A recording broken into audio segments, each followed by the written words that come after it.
Oh, and I almost forgot. Tomorrow is a Homestead meetup in Mineloa, Texas. All the links are down below.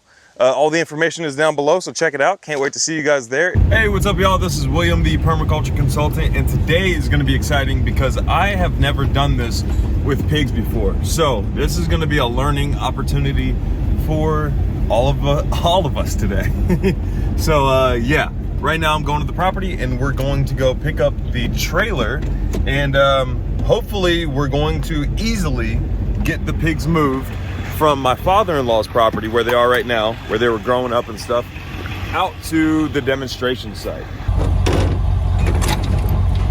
Alrighty, so got the trailer in position. It's right next to the pigs right over here. Now these guys are on a pretty large paddock right now.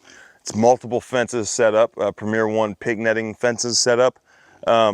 So what I'm gonna do, not yet, once I get this trailer ready, because there's still things to do, what I'm gonna do is feed the pigs over here on this end, like where they are right now, and then I'm basically gonna move the fence around them. If you're wondering how to move pigs, then there's a ton of videos on it. I did one not too long ago. And then they're going to go into this trailer. Now the issue is that this trailer is just a little too high.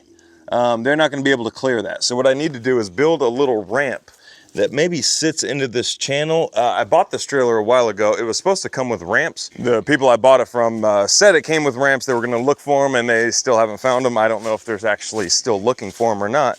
But yeah, I'm kind of SOL without ramps, because then it's kind of useless for pigs. First things first, get this dropped, get the truck out of the way, build a ramp for that thing, and then move the fence around it, and then I'll start feeding the pigs inside the trailer, so that way they will easily load up when the time comes. You guys are gonna hear some piggy noises in the background because they're just sitting there patiently waiting for me to bring them some snacks, even though they've already been fed this morning. Whenever you're buying trailer from secondhand, like whether it be Craigslist or someone you know or something like that, make sure you don't actually make the purchase or hand over money until all parts and pieces of that trailer are in hand.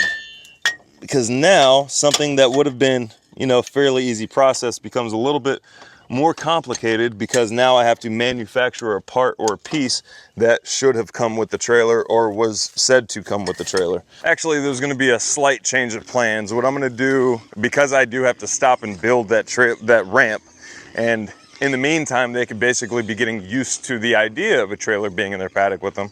What I'm gonna do is go ahead and get the pigs moved. So you can hear them squealing, just following me along in the background right now. But what I'm gonna do is feed them over on that end. And then while they're occupied with the feed and everything like that, then I'm going to go ahead and just move the fence around them, make sure I enclose the trailer. So that's what we're gonna do now.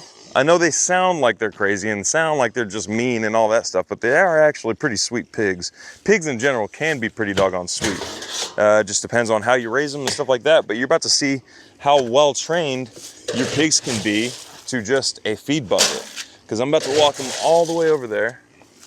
Alrighty, so now I got the fence moved around the piggies, got it all encased, got the trailer encased within the fence, and it goes all the way around the piggies, all the way down there. And then there's the piggies right there, still eating their food. Now what I need to do is move all of their water and their food over here, that barrel of water that I've showed a previous video on. And also their feed bucket. Actually, it's less important if the feed bucket stays up there, because I have to pass that as I come do the pigs anyways. So, but I do need to move their charger, their electric fence charger. So we'll go ahead and do that next. Look at that, they were coming over to check out the trailer. Oh, and then they just ran back. They're like, looks cool. Now I'm gonna go back to my food. And now the skies are getting pretty dark. I think we actually have a storm coming in, which, y'all, the Weather Channel is not even close to predicting what is actually happening around here. Like, all this week it was saying, yeah, it's gonna rain Friday. It's gonna rain Friday. Friday morning specifically. Friday morning, which is today, comes and passes, not a single thing. And then it's saying, well, it's not gonna rain Friday, but it'll rain later this week. And now it's about to rain Friday. So yeah, they don't know what's going on.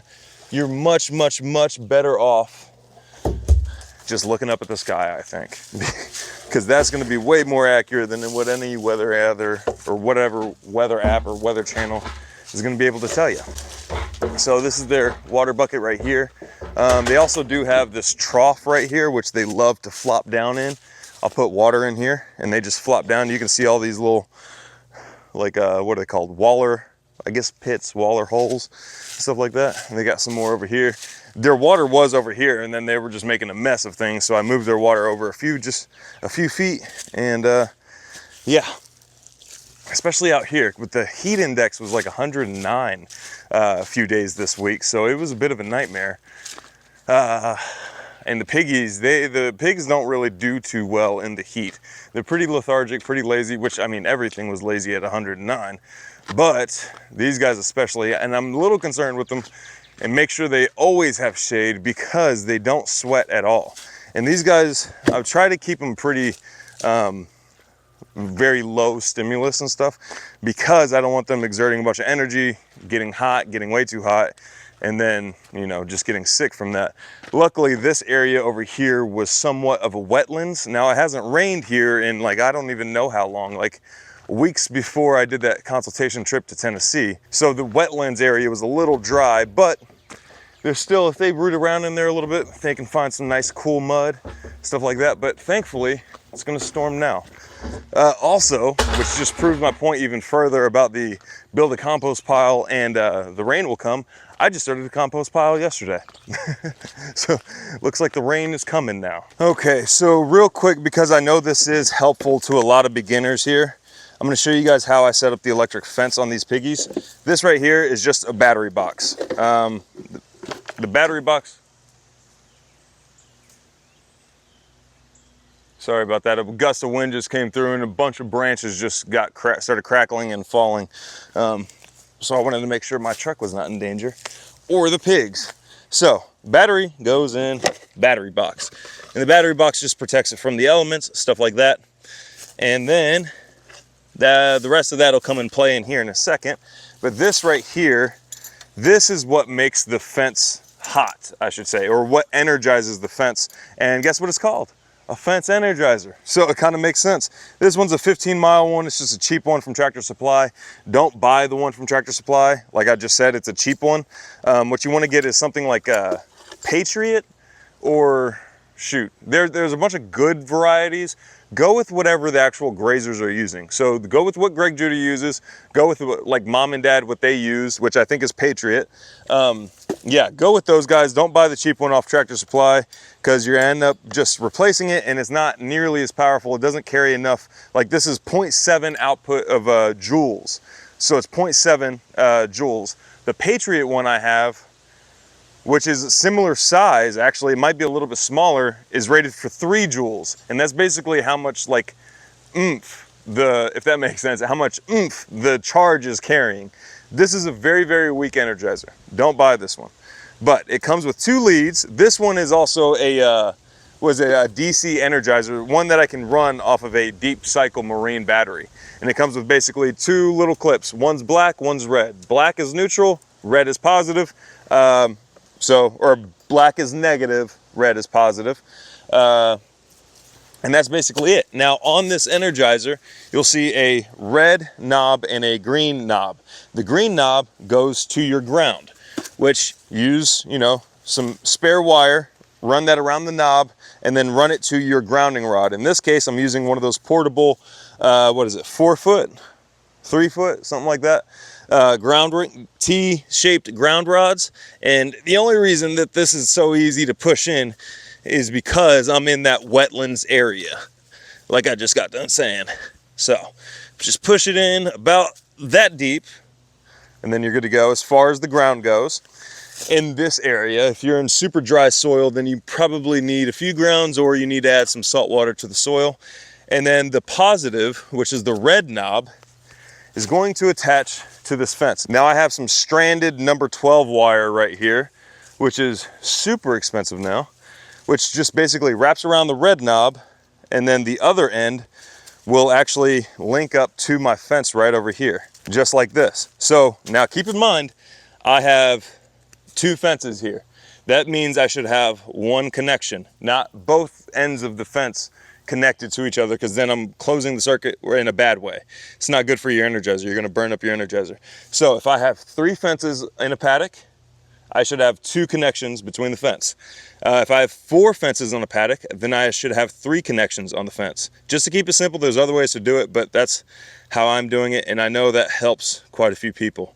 So I have 2 fences, 1 connection. It's over on the other end of these 2 fences, and then these 2 are just tied together. They're not actually completing a circuit together. The energizing part, the conductive wire is not coming in contact with each other. And the way I just started up is by putting on these 2 clips right here.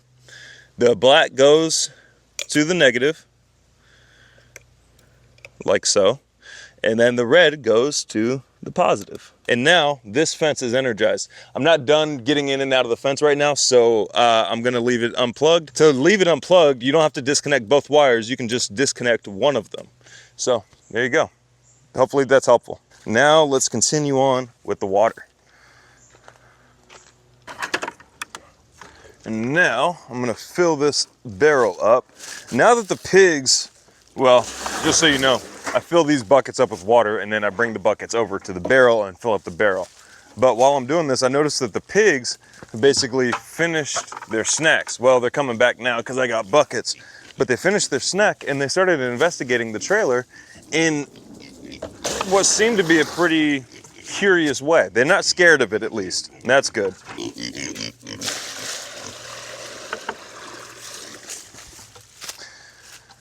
I don't know if you guys can tell on camera, but it's gotten considerably darker since I started this video. Look at that. That's what the pigs like to do. You see him? Look at him. Just rolling around in that little trough. Actually, the one in the trough is probably the one I'm gonna keep, because he just has the best characteristics so far. So he's probably gonna get kept as a boar. He's the most curious. He's the most, he's like the first one to any new paddock. He's the first one to like investigate new stuff. So he seems like a pretty good boar to keep. And he's super friendly, very, very friendly.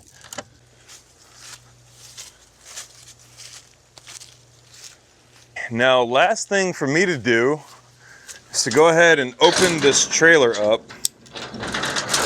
so that way they can at least become accustomed to the inside of it. They can come over here, sniff around it, stuff like that.